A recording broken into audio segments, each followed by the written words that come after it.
नमस्कार मित्रांनो, मी स्वाती तोरसेकर एशा पृथ्वीमध्ये तुमचं स्वागत करते.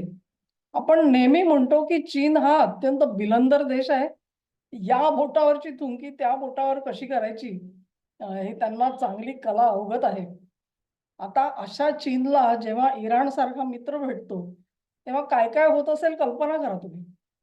तुम्ही आणि मी आजपर्यंत ऐकलेलं आहे की इराणच्या तेलावरती निर्बंध लावलेले आहेत.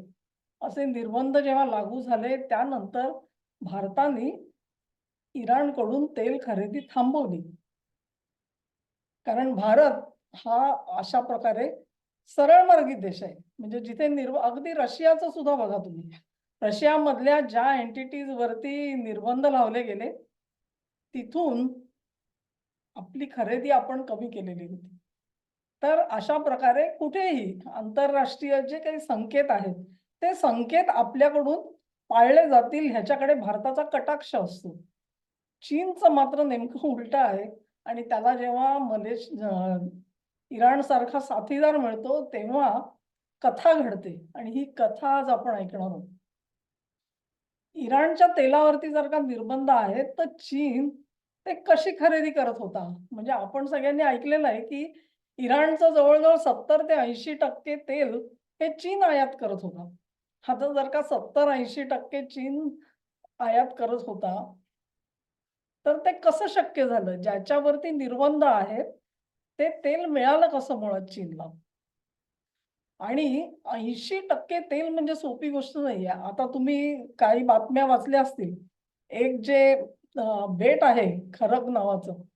त्या बेटावरून जवळ-जवळ ही सगळी निर्यात केली जाते.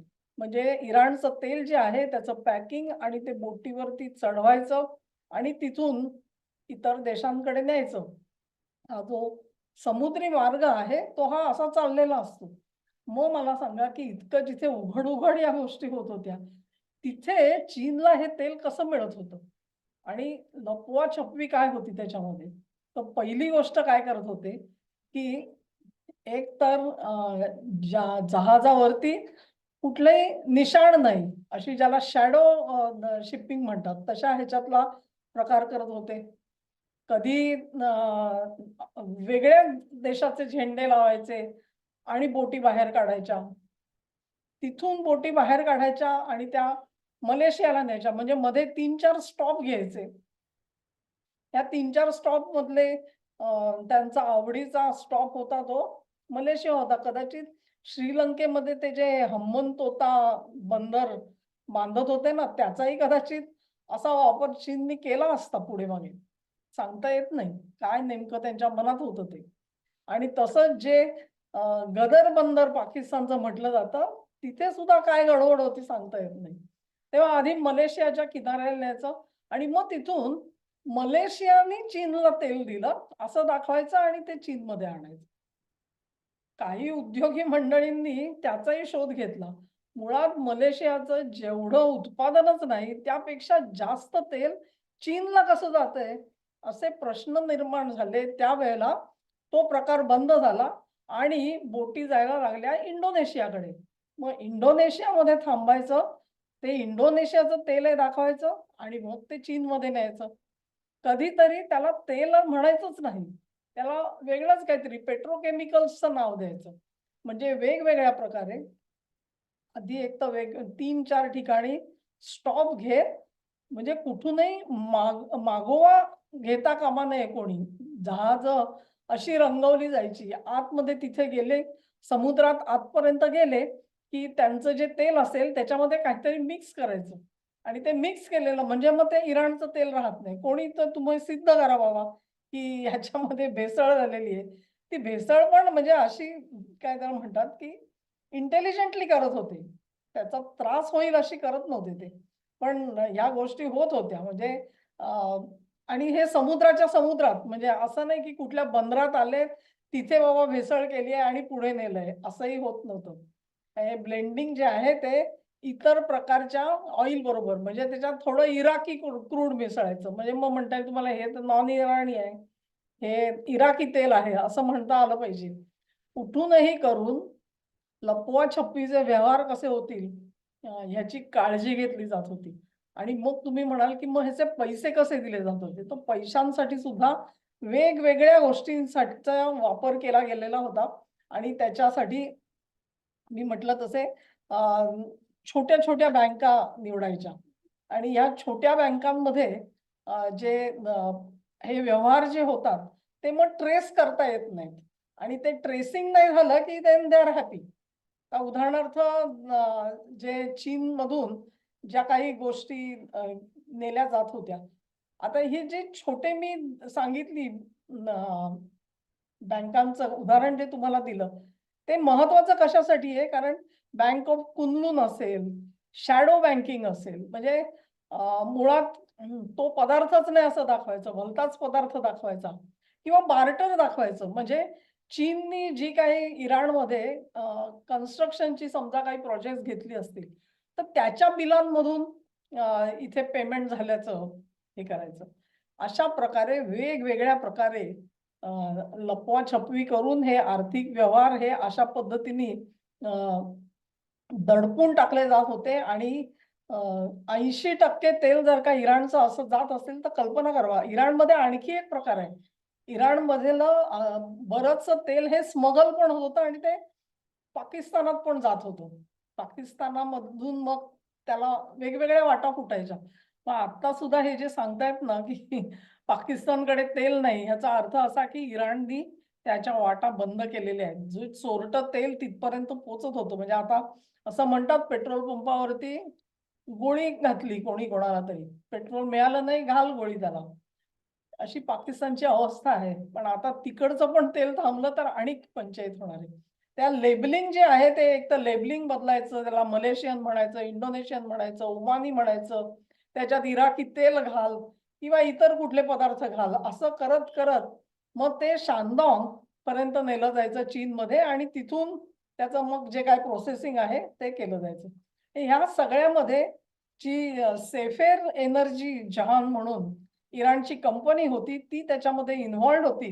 हे लक्षात आल्यानंतर 2023 साली कदाचित जाणून बुजून असेल, पण सायबर अटॅक केला गेला. या कंपनीचा सगळा डेटा उचलला गेला, त्यांच्या ईमेल उचलल्या गेल्या आणि त्याच्यातनं लक्षात आलं टँकर कुठले वापरतात, काय करतात, ट्रान्सपोर्टर कुठचे आहेत, त्यांचे पार्टनर्स कोण आहेत, शिपमेंट कशा होतात.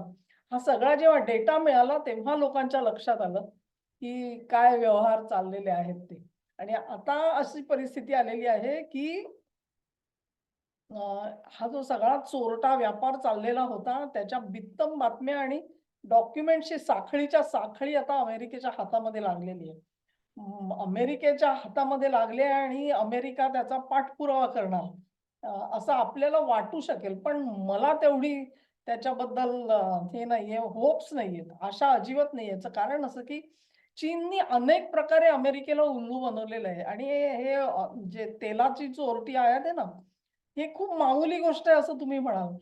त्यांच्या संरक्षणाशी संबंधित असलेली टेक्नॉलॉजी चीनला दिली गेलेली आहे आणि त्याच्यावरती त्याचे सगळे पुरावे हातात असून अमेरिकन सरकार गप्प बसलेलं आहे आतापर्यंत. काहीही कारवाई चीनवरती होऊ शकलेली नाही. तेव्हा हे सगळे जे व्यवहार आहेत त्याच्यात नेमकं कोणाकोणाला किती पैसा मिळतोय हे तुम्ही आणि मला कळणार नाही आपल्याला. अर्थात इराणमधले जसे वरिष्ठ राजकारणी ते ह्याच्यामध्ये इन्व्हॉल्व्ड असतील. आणखी कोण कोण आहे सांगता येत नाही. आजच मी एक बातमी वाचली की अली खामेनी ज्या मोठ्या इस्टेटी कुठे होत्या सांगू शकता तुम्ही? इराणवरती गेली 50 वर्ष निर्बंधात राहिलेला देश आहे आणि नेत्यांच्या प्रॉपर्टीज कुठे होत्या? लंडनमध्ये. आता तुम्हाला कळेल की ब्रिटन फांदा मारतोय म्हणजे काय म्हणतोय. आणि ब्रिटन आणि चीन मिळून एकत्र मिळून काय करतायत? चीन जर का हा अशी चोरटी आयात करत असेल, तर त्यांनी कोणाकोणाला चिरीमिरी देऊन ठेवलेली आहे.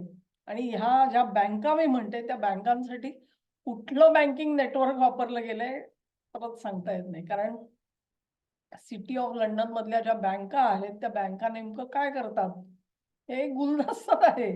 त्याच्यावरती 4 व्हिडिओ सुद्धा होऊ शकतील. इतके मोठे घोटाळे यांचे तिकडे आपल्याला येतील. तेव्हा नॉन डॉलर पेमेंट म्हणजे डॉलरमध्ये नाही, युआनमध्ये देतात. काही तर मी ऐकलं क्रिप्टोमध्ये सुद्धा पेमेंट झालेली आहेत, काही बार्टरमध्ये. म्हणजे तू मी तुला कांदे देतो, तू मला बटाटे दे त्याच किमतीचे. दे हॅव संपली. तुमच्या सगळ्या रेकॉर्डमध्ये कुठे आहे? ह्या सगळ्या व्यवहारामध्ये तेल विकलं गेलं याचा कुठेही मागमूस लागत नाही. पण ती जी ईमेल्स मिळाल्या आणि ती जी डॉक्युमेंट जप्त झाली त्याच्यामध्ये ह्या सगळ्या गोष्टी उघड झालेल्या आहेत. डोनाल्ड ट्रम्प आता चीनच्या भेटीला जाणार आहेत या महिन्याच्या अखेरीला किंवा एप्रिलच्या पहिल्या आठवड्यात. त्याच्यावरती इराण युद्धाचं जबरदस्त सावट आहे त्या भेटीवरती. एक प्रकारे ट्रम्पनी चीनला अडचणीत आणण्यासाठी म्हणून इराणची स्वारी जी आहे, इराणवरची चढाई आधी उरकून घेऊ.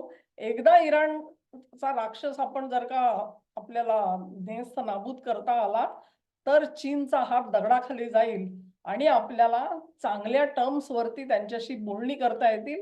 ही कदाचित अटकळ असेल, पण ती अटकळ सुद्धा आता फोल ठरताना दिसते आहे. कारण वेगवेगळ्या पद्धतीने इराणनी या सगळ्यांना जेरीला आणलेलं दिसतंय. आणि म्हणून हे असे जे काही संदर्भ आहेत, हे संदर्भ आता मोठे होणार आहेत. अर्थात ज्यावेळेला 2 राष्ट्रप्रमुख भेटतात तेव्हा या अशा सगळ्या गोष्टी या खालच्या लेव्हलपर्यंत आधी सोडवल्या गेलेल्या असतात आणि त्यातून गाळीव जे काही एकमत झालेलं असेल त्याच्यावरती चर्चा तिकडे होत असते. तेव्हा हेही प्रकरण अमेरिका धसाला लावते का हे आपल्याला बघायचंय.